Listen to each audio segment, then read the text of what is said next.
Hey guys, tonight we begin with something that looks glamorous in the movies but was actually a high-stakes gamble with your life. Wild West poker games. You've seen the romanticized version. Slick-haired gamblers in fancy vests, cigars smoldering, cards dealt with theatrical precision, while fortunes change hands across green felt tables. Sounds thrilling, right? Wrong. The reality was sweat-stained cards, loaded dice, concealed weapons, and the constant knowledge that one bad hand, or one accusation of cheating, could end with you bleeding out on a sawdust floor before your body even hit the ground. So, before you get comfortable, take a moment to like the video and subscribe, but only if this kind of deep dive into history's darker corners is your thing. And drop a comment letting me know where you're watching from and what time it is there. It's always wild to see who's awake at 3 a.m. learning about deadly card games. You've decided to make your living as a gambler in the Wild West. Not because you dreamed of it as a child, but because your other options were breaking your back in a mine, getting trampled by cattle, or starving slowly on a failed homestead. Gambling seems easier, cleaner. You get to sit down, use your brain, and if you're clever enough, walk away with more money than you started with. Except professional gambling in the 1870s isn't a career path. It's a survival strategy wrapped in velvet and drenched in whiskey. You're not just playing cards. You're navigating a minefield of drunk cowboys, desperate miners, armed outlaws, and other professional gamblers who've killed before and won't hesitate to kill again. You push through the swinging doors of a saloon in some dust-choked boomtown, let's say Deadwood, South Dakota, 1876. The smell hits you first, a thick, suffocating blend of unwashed bodies, tobacco smoke, spilled beer, horse manure tracked in from the street, and something organic rotting in a corner that nobody's bothered to investigate. The air is heavy, visible almost, a grey-brown haze that makes your eyes water. The floor is wooden planks covered in sawdust, which sounds quaint until you realize the sawdust is there to soak up blood, vomit, and tobacco spit. Your boots stick slightly with each step. The sound of your spurs, if you're wearing them, adds to the general din of piano music, shouted conversations, breaking glass, and the occasional gunshot from outside. The lighting comes from oil lamps and candles, casting flickering shadows that make it hard to read faces clearly, which is a problem when reading faces is literally your job. You don't just walk in and sit down. That's amateur hour, and amateurs don't last long. First, you observe. You stand at the bar, order whiskey you'll nurse for the next hour, and you watch. Who's winning? Who's losing? Who's getting loud? Who's going quiet? Quiet losers are dangerous. They're the ones calculating whether killing you and taking the pot is worth the risk. And all the while, you're being watched too. The regulars clock you the second you walk in.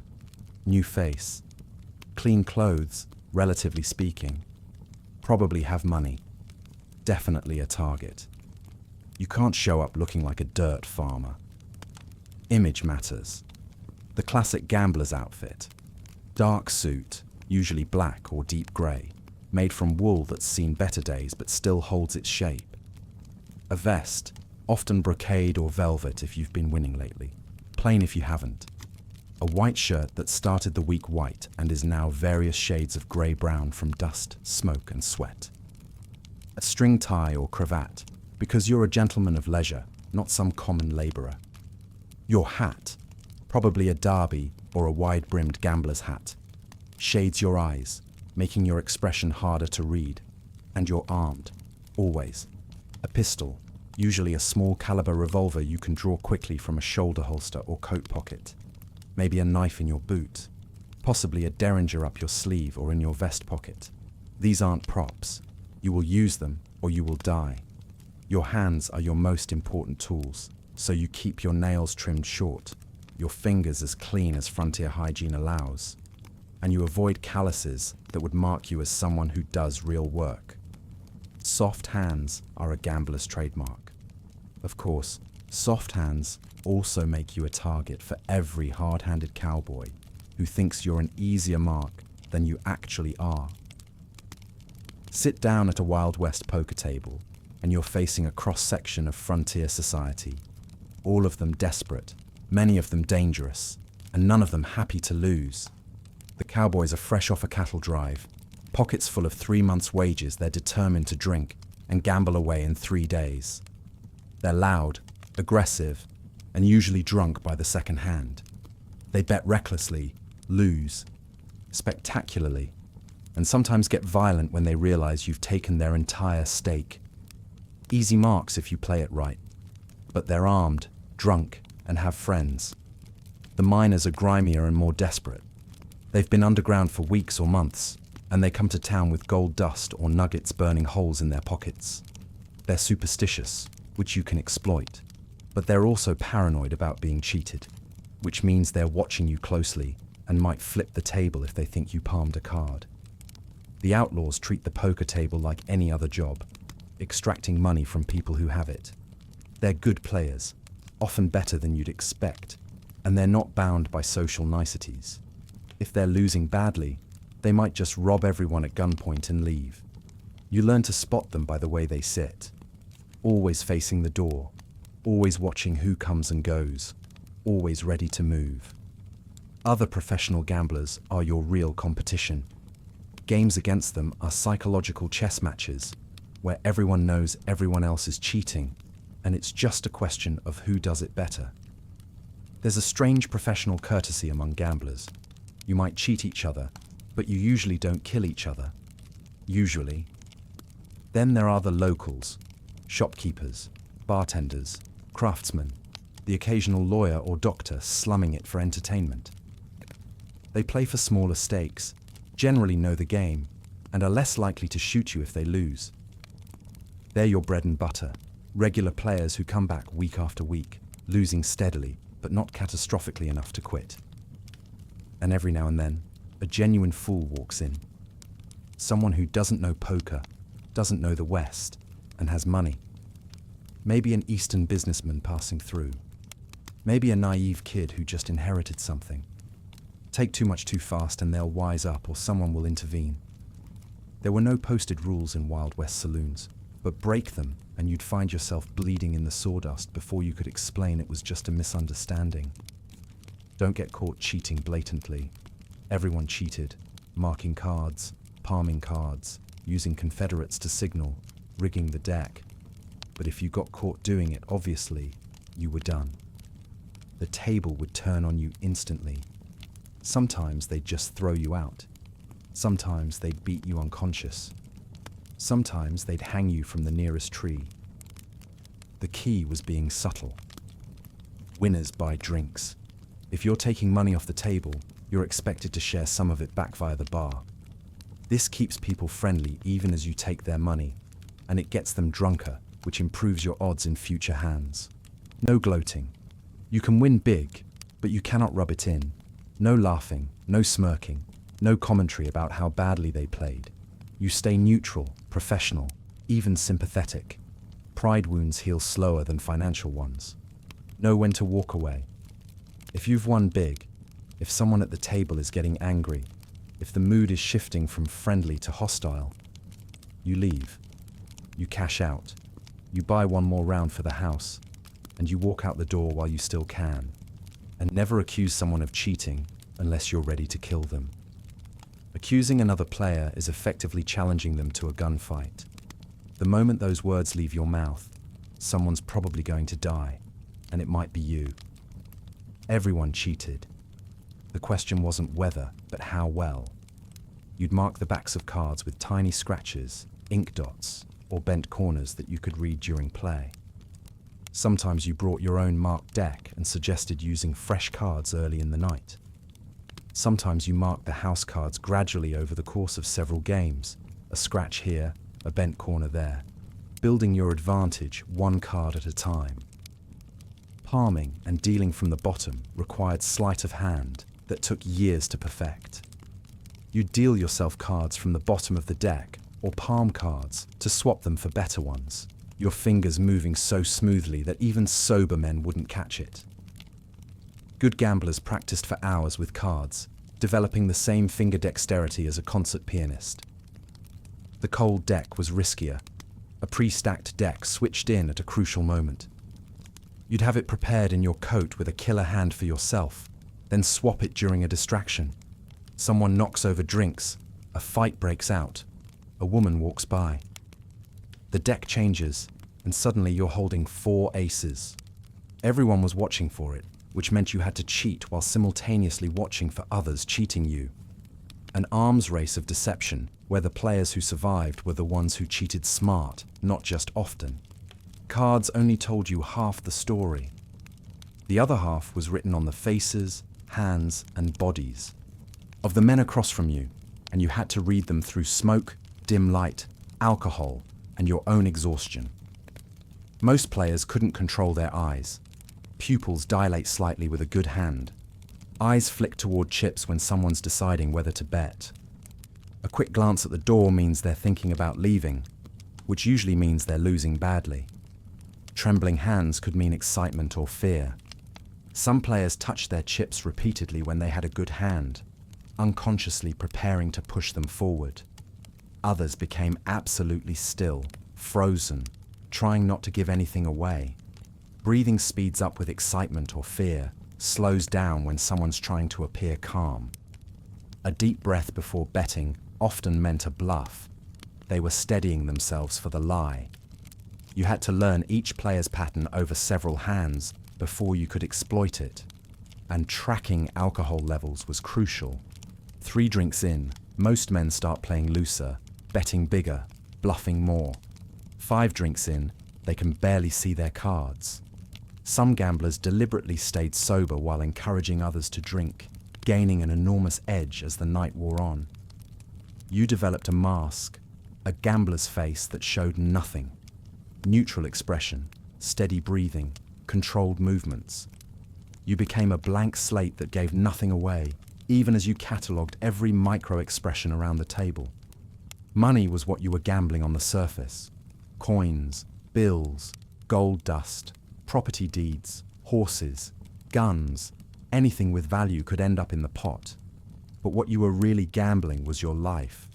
Every game was potentially lethal. You were in a room full of armed, drunk, desperate men, and you were taking their money. In some dusty nowhere town, you might be playing for nickels and dimes, just enough to keep you in beans and whiskey. In boomtowns during mining rushes, pots could reach thousands of dollars, more money than most men would see in a year. In Deadwood, Tombstone, or Virginia City during their heyday, a single pot might contain enough gold to buy a small ranch. Win a small pot, nobody cares. Win a huge pot, and you've just made yourself a target. They'll follow you when you leave. They'll wait in alleys. They'll break into your room. Suddenly, you're carrying a fortune through a lawless town where murder is cheaper than a good horse. Some gamblers won big and died the same night, killed for their winnings before they could even spend them. It wasn't a question of if violence would erupt, but when. The most common trigger was someone accusing someone else of cheating. Doesn't matter if it's true. The accusation alone is enough. Words get shouted, chairs scrape back, hands go to guns. And then either someone backs down, which is rare because pride is expensive, or someone starts shooting. You've seen men die across poker tables, shot in the chest, blood spreading across their cards, chips scattering. Stabbed with concealed knives, dying quietly while everyone pretends not to notice until the hand is finished. Beaten to death in the street outside after a game went wrong. No dramatic music, just sudden violence, screaming, smoke, and then someone's face down in sawdust while everyone else decides whether to keep playing or leave before the law shows up. The smart gamblers learned to read the room's temperature. When voices got louder, when someone kept touching their gun, when the whole atmosphere shifted, that was your signal to cash out and leave. Pride wasn't worth dying for, but leaving wasn't always an option. Sometimes the doors got blocked. Sometimes the crowd wanted a show and wouldn't let you walk away. Sometimes you were trapped in a game that had turned lethal, and your only choice was to fight or die. You carried your gun for a reason, and eventually, you'd use it. Maybe in self-defense when a sore loser came at you with a knife. maybe to shoot a man who was reaching for his pistol. Some gamblers killed once and quit, the psychological weight too much to bear. Others killed multiple times and became harder, colder, until violence became just another part of the job. And some got killed themselves, their luck finally running out in a saloon in some forgotten town, buried in an unmarked grave while their cards were divided among the survivors. You won money, sometimes lots of it, but it disappeared as fast as it came. Saloon owners took a cut of pots. Bartenders expected tips. The woman who brought you drinks expected more tips. If you wanted a safe place to sleep, that cost money. If you wanted your winnings guarded while you slept, that cost more money. Food, clothes, ammunition, bribes to sheriffs, payoffs to potential enemies, it all added up. You didn't win every night. Some nights you lost and you had to cover those losses to keep playing. Some nights you broke even after hours of play. And some nights you won big but had to leave town immediately, abandoning whatever you couldn't carry. When you weren't playing against cowboys and miners, you were playing against professionals who were just as skilled as you, and sometimes better. Those games were roughly even odds, which meant over time, the house took a percentage of every pot. Mathematical erosion. Most lived from game to game, winning and losing in cycles, never quite getting ahead, but never quite going broke, trapped in the lifestyle because they didn't know how to do anything else. Professional gambling destroyed your body. Your eyes went first. Years of squinting at cards in dim, smoky rooms by candlelight, and oil lamp destroyed your vision. By your 40s, if you lived that long, you'd need spectacles you probably couldn't afford. Your lungs weren't far behind. Breathing secondhand smoke for 12 hours a day, every day, left you with a chronic cough and reduced lung capacity.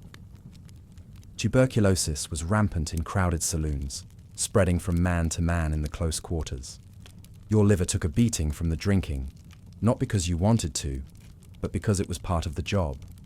Buying rounds, accepting drinks, staying social, numbing the stress. Many gamblers died yellow-skinned and shaking, their livers finally giving out in their 30s or 40s. Your back and posture suffered from sitting hunched over cards for hours, days, years. Your spine curved, your shoulders rolled forward. Chronic pain became your constant companion. The constant stress, the violence, the paranoia, the irregular sleep. It broke men psychologically. Some turned to laudanum or morphine. Others drank themselves into oblivion. Many developed what we'd now recognize as PTSD, anxiety disorders, depression. But in the 1870s, there was no treatment, just men slowly losing their minds, while everyone around them said they were moody or difficult. Gambling happened at night when workers had money and time. You'd play until dawn, sleep a few hours, and do it again. Chronic exhaustion became your baseline. Your judgment suffered, your reaction time slowed, and eventually, your exhaustion would cause a mistake that could get you killed. The hardest part wasn't starting, it was stopping. Most gamblers didn't stop by choice. They stopped because they died, got crippled, went blind, or lost everything and couldn't buy back into games. No retirement plan, no pension, no graceful exit. Some lucky ones won big and immediately left town to start over somewhere nobody knew them. They'd take their winnings, buy a farm or business far from the frontier, and never touch a deck of cards again except for friendly kitchen table games. But this required incredible discipline to walk away while you were ahead, something most gamblers didn't have. Many simply aged out and descended into poverty. When their skills faded, their health failed, and their luck ran out, they'd end up doing odd jobs, begging, or dying alone in charity hospitals. The frontier was littered with former gamblers who'd once had reputations and bankrolls, but ended life with nothing. And some never stopped at all. They died with cards in their hands, shot during a game or suffering heart attacks at the table. For these men, gambling wasn't what they did. It was who they were. The smoke never really cleared in those saloons. It hung in the air like a permanent fog, mixing with the smell of whiskey and sweat and fear. The cards kept getting dealt, hand after hand, night after night, year after year. Some men won, most men lost. All of them kept playing because the alternative, admitting defeat, walking away, finding honest work, felt worse than the slow grind of another losing hand. The lamps burned low. The piano player kept playing the same songs, and somewhere in the corner, a man in a worn suit shuffled a deck of cards one more time, his soft hands moving with practiced precision, his eyes scanning the table for tells, his mind calculating odds that would probably get him killed before the week was out. He pushed his chips forward anyway. The bet was called, the cards were revealed, and in the morning, win or lose, he'd still be there, because gamblers don't leave. They just fade into the smoke and sawdust, one hand at a time, until there's nothing left but the memory of cards and the faint jingle of coins that were never quite enough.